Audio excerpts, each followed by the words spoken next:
everyone, this is Sierra from Ureeka, and I am here today with Carlo D'Amore, and I will let you, Carlo, sort of introduce yourself to the community and maybe give us a little bit of background about your entrepreneurial journey. Awesome.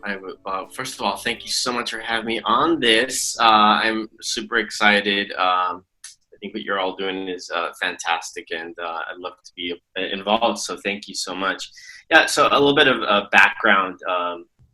I always start like this. I began. I began as an actor.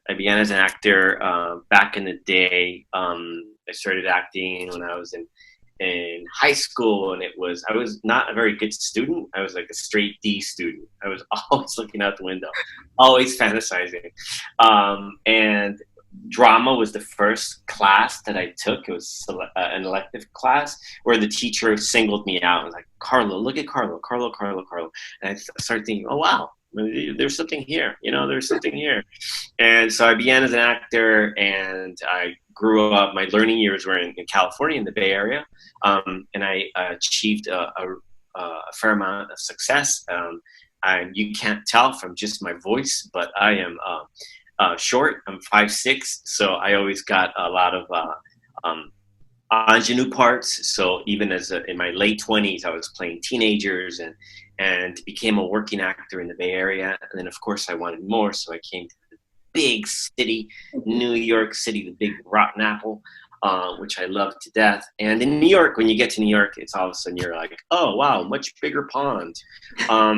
But I hit the ground running. I did worked a lot in events. And then I had a good amount of success. I was in a couple of Broadway shows. I did some television, some film. And ultimately, I love acting and I love the theater, but I could tell really early on it's just not sustainable. It's too difficult to build a future on it. So I had experience working in events, and I was living and tell me at any point if this is way too long-winded. No, this is beautiful. I think it's important to realize that not everyone's journey is so rigid or structured, or that everyone goes for an MBA, and that everyone's path is very colorful, very different. Yeah. I actually never went to university. I started working as an actor, and I went from show to show, and that was God, the theater. This is my pitch for the theater. If you want to learn about the world, about life, about language, about human psychology, then the theater is the place to go.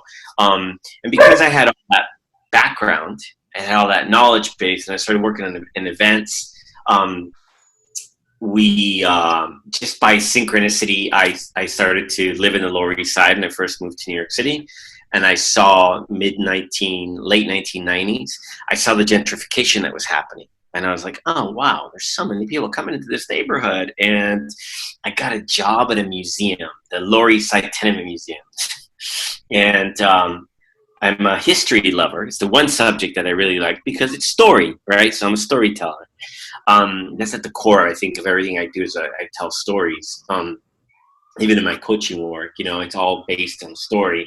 And I got this job at the Tenement Museum, and I learned about the history of the Lower East Side, just fascinating American history. Like, wow, nothing touches the Lower East Side. The amalgamation of different ethnic groups coming in there, from the 5 Points, the gangs of the 1800s to the mobster era. Man, it's all happening in that small section of New York City, the original melting pot. So I learned about the history right around that time. Because I was working at a museum, somebody said, hey, I have a job if you want a job of being a tour guide, bringing these groups of kids. There's large companies that bring educational groups into New York City, the #1 destination, as a fun activity. You're graduating from high school, that kind of thing. And they wanted to hire me, and I was like, no, I'm not interested, but I have this really great idea. And I pitched a project that I had not done. I had just had the inkling of an idea, and I pitched it to her. God bless her, as if it were already a thing. And she was transfixed, and she said, "I'm going to bring a group of kids to you in about 4 months." So I had to hurry up and build what ended up becoming one of our signature shows, the company that I started called Live in Theater. Live in Theater is a company that has been around for it's going on 11 years now. And what we do are history-based, true crime, interactive experiences, murder mysteries, or immersive experiences that are actually based on real historical cases. So in this, the story that I'm telling you about, the first group that I had to hurry up and build a show called The Ryan Case 1873, about a brother and a sister that were murdered in the 1870s. At the point when in the Lower East Side, down the street, they were in the 1870s, they were murdered down the street from my apartment. And I created this immersive, interactive experience where the audience would travel through the neighborhood. They would meet different characters. And that's how Live in Theater began. Since then, that show, along with other shows that we have in our canon, have the Ryan Case was nominated for a Drama Desk Award. A Drama Desk is kind of like the Tony Awards. Tony's for Broadway only. Drama Desk is for all theater, all across New York City, for unique theatrical experience. We've played more than, I think now it's 5,000 performances in New York City. We've seen 10,000 people come to that show. It started with educational performances, then it went to corporate. The bulk of our business is corporate, because it becomes a great team building technique. And alongside with Live in Theater, I have also continued to write, to create content, activations for very large brands. I've also been coaching, and been coaching from the very beginning.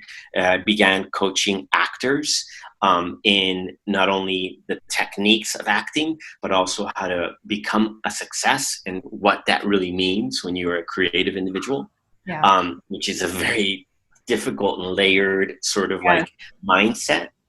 And almost an abstract concept. Totally. And unfortunately in the States, I always think of the Netherlands, where you actually can get funded by the government if you're a creative individual. We don't have those resources in the States. So yeah, it becomes a very, very challenge. How do you juggle your passion and your desire? And how do you come to a place of sanity and not let it just really be a detrimental thing, wanting to express your creativity while at the same time making money and providing for yourself and your family. It's a challenge, but that's an overview of my entrepreneurial work.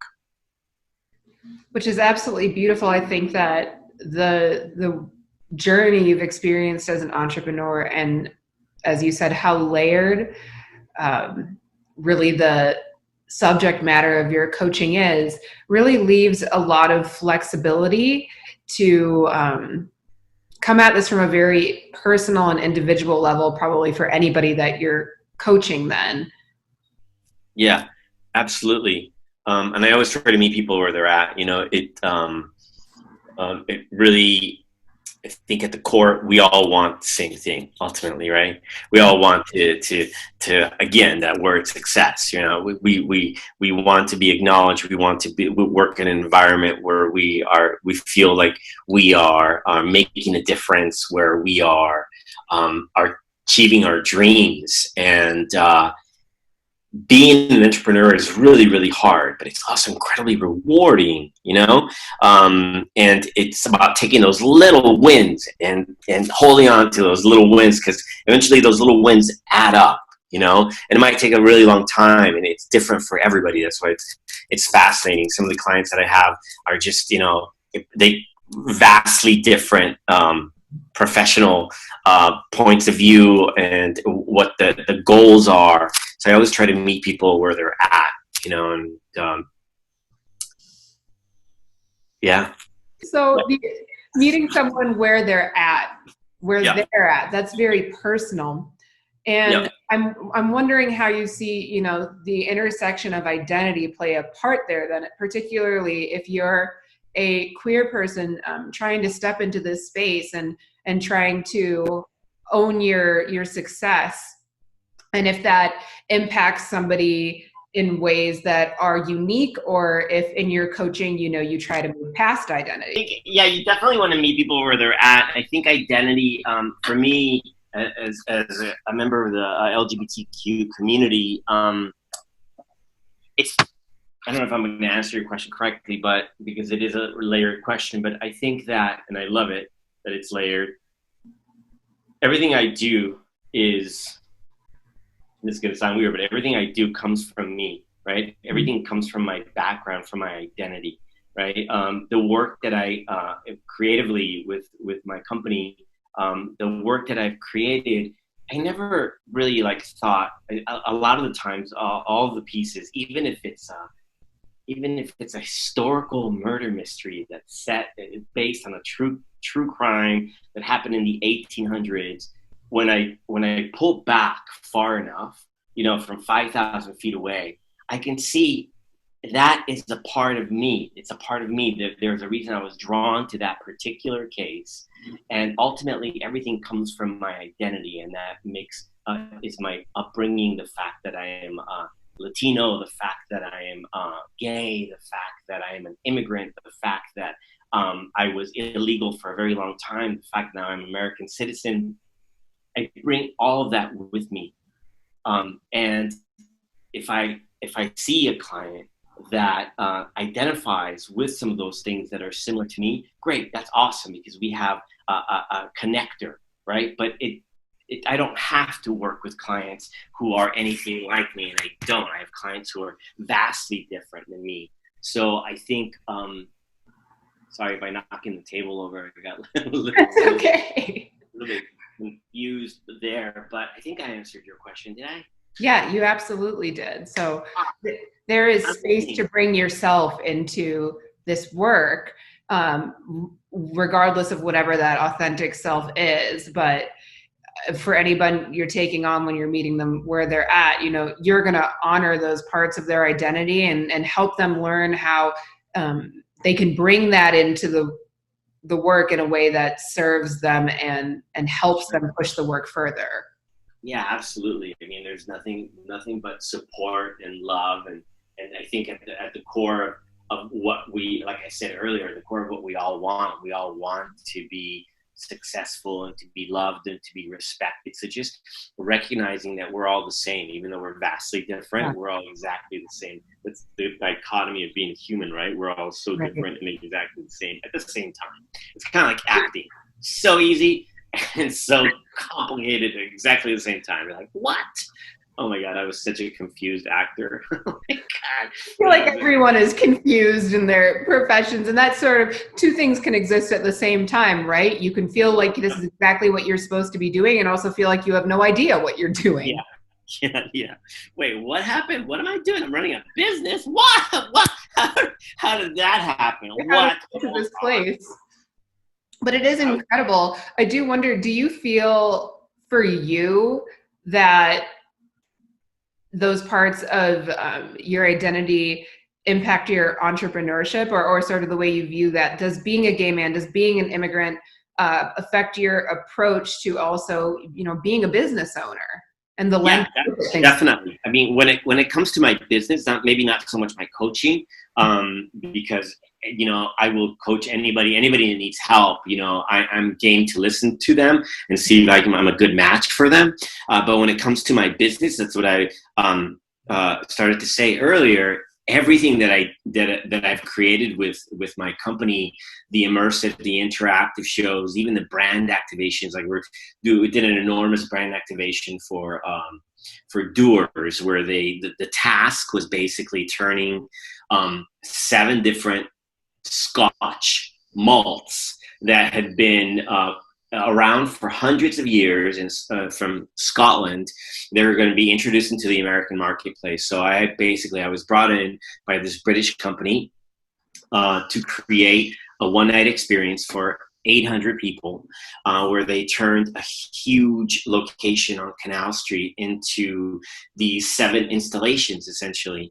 I had to write, direct, and cast the whole evening. It was a huge success. But even in that, I'm bringing my voice. It's indirect, right? And they're traveling back to Scotland in the 1700s. So, and everybody is Scottish, so everybody's like, red haired and blue eyed. And there is very little of a Peruvian Italian gay man in there. But the little Peruvian Italian gay man that created the whole thing is putting my own voice in there. So it's, everything that I've done has come out of who I am, and I am those things that I mentioned, being my sexuality, my perspective. I always think that I consider being gay a gift, and I have for a very long time.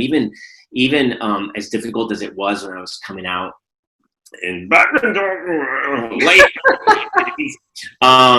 it was a very different time. So even though it was very different and a difficult experience personally, I'm really, really blessed because it's not the same for everybody, where I was very quick to be like, well, this is a gift. This is a blessing.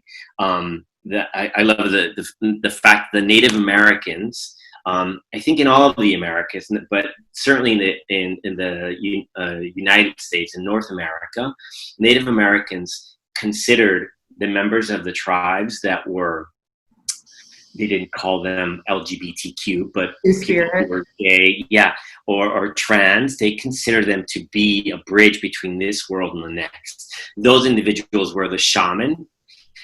They were the healers. They were the teachers of the tribes, and they were highly, highly respected. So I don't know how I came to know that, but from a very early age, I realized being gay is a gift. It's a gift, and I try to embrace that as much as possible. Not only is it super fun, it's also it's a blessing, and so to be able to recognize people who are LGBTQ and empower them to bring their own self into whatever it is that they're doing, if they want to, if they're game to, I think we all gain from having greater visibility. That's the problem with people and racism and sexism. It's just people just are not aware that they're, sometimes they're not aware that they're people who are different. And it's fear at the core. And fear happens a lot of the times because people just don't recognize that somebody's different. So I think the more that we can say, hey, I'm here, I'm queer, get used to it, the better. I absolutely agree. I think that when you say, hi, I'm here, and even on my perspective as a Black woman, to say, hey, hello, I'm here, people even in, second degree removed from you that have met you, then have to have that light bulb moment go off where they're like, I know that group is not foreign. I know someone from that group. I've spoken with them, and they're just they're themselves, and they're also just like me. See, the two things can exist at the same time, which I think is very powerful. Absolutely. So what does the future look like to you? You mean living through the current pandemic and and how it's impacting your life, how it's impacting business for people, and even how it's impacting the trajectory of people's dreams. I think that's what's really interesting to see, that impact. I don't know why, but I've always been somebody that that welcomes change, that embraces change. I'm actually currently in California. I was in New York until yesterday. I was here in California, and then when the lockdown began, I went to New York to be near family. And now I'm back here with my partner in California. But these 2.5, 3 months have been a really great time for me to like slow the hell down.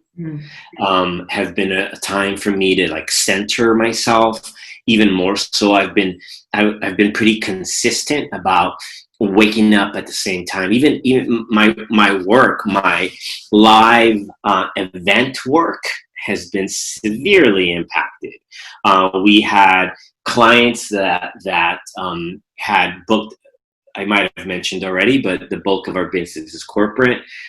We see a great number of corporate clients in between LA. We have productions running in LA, productions running in New York, and we have a producer in Austin. We have some that are running in Madrid, Spain. All of that ceased. The clients that had booked canceled until further notice.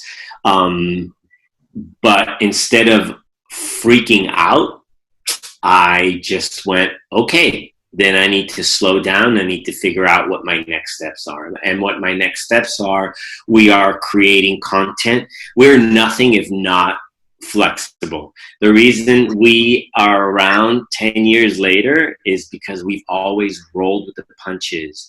And this is another opportunity for us to rethink how it is that we create content. I just literally had a meeting yesterday with 6 of my people, and we are creating content that is going to be consumed via Zoom.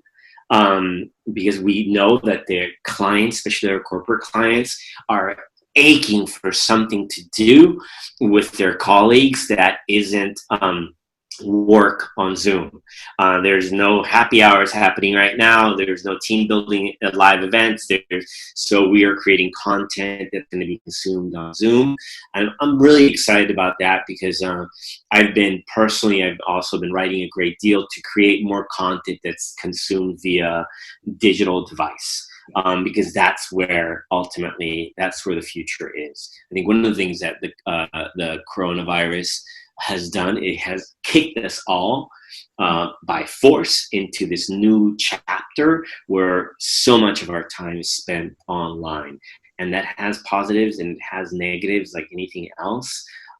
It was where we were going to be headed anyway, but now we're all like, boom, get used to it. This is the new normal. So we are changing stuff up. I'm also actively pursuing other interests. I'm bringing on more clients, more coaching clients. I'm diversifying, because you have to roll with the punches. And I know that it's so, I want to speak out a little bit to the people who has been a challenge to. Whenever stuff gets really, really bad, I think there's always an opportunity there to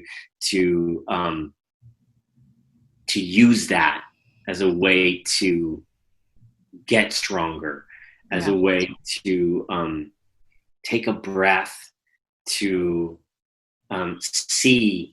It's so easy to just go into our heads and make it worse than it really is. Yes, undoubtedly it's horrible. Too many people have died, but if you could take a second and ask yourself, what's happening to me right now, this second? I think 90% of the time we discover, you know what? I'm fine right this second. And I don't have to, get in my head and make it worse than it really is. How can I take a step in the right direction to do what I want to do, to be there for who I need to be there for? And that's what I've been doing. I've been able to be very supportive of family, of clients who've been calling up and saying they need to talk. I've been there. I have a lot of free time, which is awesome. I'm working out and I'm ripped. I'm just solid. Boom. Nobody can see my guns, but they're huge. And it's pretty incredible. I mean, I think that you're right. If we can use pain and discomfort as a catalyst for change, then you can move through that discomfort. If you sit in it and you don't use it as a catalyst for change, then you're there, right? When you think about what's happening in that moment. But if you check in with yourself in the moment, I'm still here, I'm still capable, Yep. use that as a catalyst for change, you can Yep. come out of that. You can get to the next iteration of yourself or your business or whatever you have, you know, you can take to that next level. Yeah. And I think for all the business owners out there, I think it's change is inevitable. Any company that has any kind of length and sustainability has to know how to roll with the punches. And sometimes, you know, you won't know if you're making the right choice, but just making a choice is crucial. Adapt. And if you're not thinking about digital, think about digital. Figure out, I mean, literally, we are taking live events where it's literally actors interacting in really great experiences with audience members and having to figure out, okay, how do we do this digitally? And there is a way. There is a way. 9 times out of 10, whenever we were faced with a disaster, and as a business owner, you're always like, oh shit, oh my God, I cursed. Is that bad? No, it's fine. Oh, fuck. We're going to put it, that'll be, I'm going to move that to the beginning edit of our conversation. Yeah, whenever there's a disaster, it was always an opportunity to oh wow, whoa, oh that can happen. Oh cool. Embrace the disasters because there's always the gift in there. Yes. Wow. Carlo, I want to thank you so much for taking the time to chat with me, to chat to the Ureeka community, and to be a part of really telling your story and letting people know that, number one, it's going to be okay. Yep. Number two, there are people that want to help you when you reach your hand out, and that, you know, you really can own all aspects of yourself as a business person. That doesn't have to be separate. That can be a beautiful part of what you bring to the table. No, yeah, bring yourself into your business, because ultimately that's how you get those clients, right? Clients might go for a brand because they know the brand. They might go for Coca-Cola because they know Coca-Cola and they know how it tastes and they know all that stuff.